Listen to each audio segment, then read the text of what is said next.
ഇന്ന് നമുക്ക് നാടനൊരു അരിയുണ്ട ഉണ്ടാക്കാം. അതിനു വേണ്ടി ഇത് മട്ടേരിയാണ്. മട്ടേരിയാണെങ്കിൽ 1 കപ്പ് മട്ടേരി കഴുകി ഊറ്റി എല്ലാം വെള്ളം കളഞ്ഞു വെച്ചേക്കുന്നത് അതൊന്ന് ഇതിലേക്കിടാം. ഇത് ചെറിയ തീയിലിട്ട് ഇങ്ങനെ ഇളക്കി കൊടുക്കണം. ഇളക്കിയെല്ലാം പൊരിഞ്ഞു വരണം. ഇത് കിടന്നത് ഇതിലേക്കൊരു 5 ഏലക്കായും കൂടെ ഇടാം.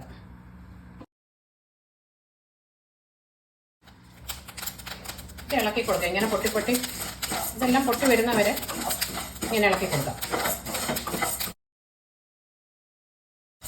ഇനി ഇത് ഓഫാക്കിയിട്ട് നന്നായിട്ട് ഇത് തണുക്കണം. തണുത്തിട്ട് മിക്സിയുടെ ജാറിലിട്ടൊന്ന് പൊടിച്ചെടുക്കാം. ഇത് നന്നായിട്ട് പൊടിച്ചെടുത്തു.